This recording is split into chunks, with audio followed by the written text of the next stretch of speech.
পানের পাতা বড় করার জন্য এই দোহারার সময় যে খাবারগুলো রয়েছে 19-19 ক্যালসিয়াম, ম্যাগনেসিয়াম, বোরন এবং অ্যামাইনো অ্যাসিড।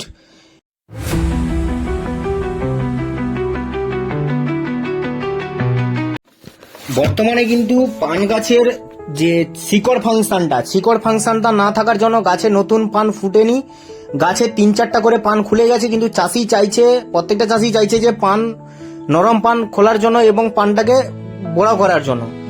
বিশেষ করে একটা কথা মাথায় রাখতে হবে যে গাছের চের ফাংশন যদি ঠিক না থাকে তাহলে কিন্তু বাগানে পান বড় হবে না। তো অনেক চাষি আমাদের যে ইউটিউব ভিডিও যে ফর্মুলা রয়েছে টাইকোডার্মা হিউমিক অ্যাসিড ওর সঙ্গে গুড় ব্যবহার করেছে, অনেকে আবার ইকোপ্লাস 2 এবং হিউমিক অ্যাসিড গুড়ও ব্যবহার করেছে, ভালো রেজাল্ট হয়েছে। সেই বাগানের ভিডিও আপনারা প্রথমে দেখেছেন বা বাগানের ভিডিওগুলো দেখছেন।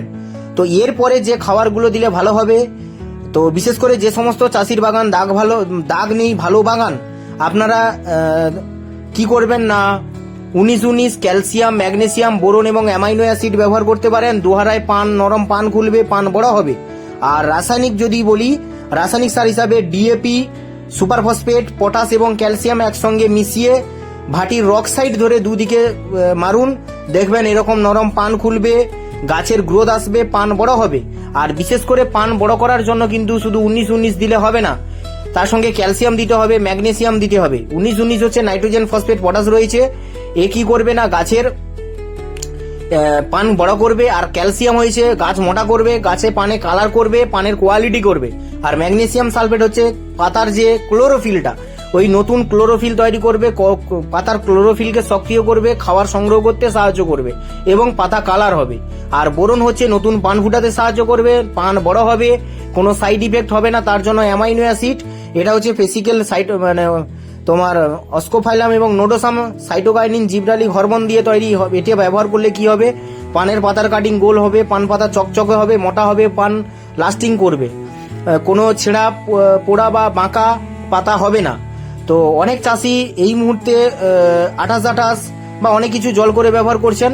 তো বিশেষ করব যে সমস্ত চাষিরা এখনো বাগানে পিড়ি ব্যবহার করেননি, আপনারা ভার্মি কম্পোস্ট, সরিষার খোল এবং পটাশ এবং জিপসাম একসঙ্গে মিশিয়ে ভাটির উপরে গড়ায় জল করে ব্যবহার করুন। এই খাবারটা দেওয়ার ঠিক 10 দিন পরে। আর গাছে আপনারা এই মুহূর্তে কাঁচা দুধ বা পৌষক গ্রিন স্প্রে করতে পারেন। পোকা যদি থাকে তাহলে বায়োয়ার 303 এবং কনফিডার স্প্রে করুন, পোকা যাতে না আসে বা গাছের গ্রোথ যাতে ভালো হয় বা মনি যাতে ফ্রেশ হয়, তার জন্য আপনারা বায়োয়ার 303 এবং কনফিডার ব্যবহার করতে পারেন। তার ঠিক পরের দিন আপনারা কলের জল দিয়ে গাছের আগা স্প্রে করে পরিষ্কার করে দিন। তারপরে 2 দিন কি 3 দিন পরে পৌষক গ্রিন গাছে স্প্রে করুন। তো যে সমস্ত চাষির বাগান একদম এইরকম করতে চান তাহলে আমাদের কন্ট্যাক্ট নাম্বার দেওয়া রয়েছে বা আমাদের যে যোগাযোগ নাম্বার রয়েছে, আপনারা হোয়াটসঅ্যাপে ভিডিও পাঠাতে পারেন বা আমাদের যে যোগাযোগ নাম্বার রয়েছে ফোন করে যোগাযোগ করতে পারেন। বিশেষ করে বাগানের একটা কথা আপনাদেরকে মাথায় রাখতে হবে, চের।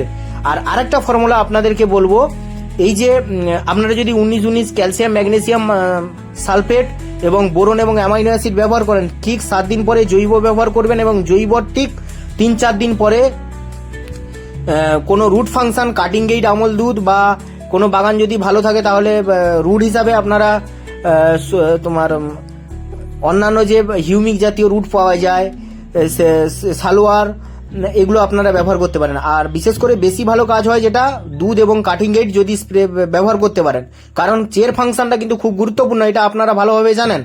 তো যে সমস্ত চাষি যে জায়গা থেকে ভিডিও দেখুন না কেন চ্যানেলটিকে সাবস্ক্রাইব করবেন। এবং আপনাদেরকে বলবো যে দোহারায় যে পানটা বড় করার যে খাবারটা আপনাদেরকে বললাম, এরপরে আরো বড় স্টেজে পান তৈরি করার জন্য যে খাবারগুলো রয়েছে তার জন্য চ্যানেলটিকে সাবস্ক্রাইব করুন এবং পরবর্তী যে ভিডিও রয়েছে আপনারা নোটিফিকেশন পেয়ে যাবেন, যাতে পরবর্তীতে এই যে গরম এবছর পড়বে সেই গরমে যাতে পান গাছে জোটা না আসে, বাগান ভালোভাবে চলে, যে কি পদ্ধতি ব্যবহার করলে ভালো হবে তার বিষয় নিয়ে একটা নতুন ভিডিও আপনাদেরকে আপডেট দেব, আপনারা দেখবেন। আর বিশেষ করে চ্যানেলটিকে সাবস্ক্রাইব করবেন আর যোগাযোগ যে নাম্বার রয়েছে ওই নাম্বারের সঙ্গে কন্ট্যাক্ট করবেন। আর যে খাবারগুলো আপনাদেরকে বললাম বা যে জৈবর কথা বললাম ওইগুলো সঠিকভাবে আপনারা ব্যবহার করবেন।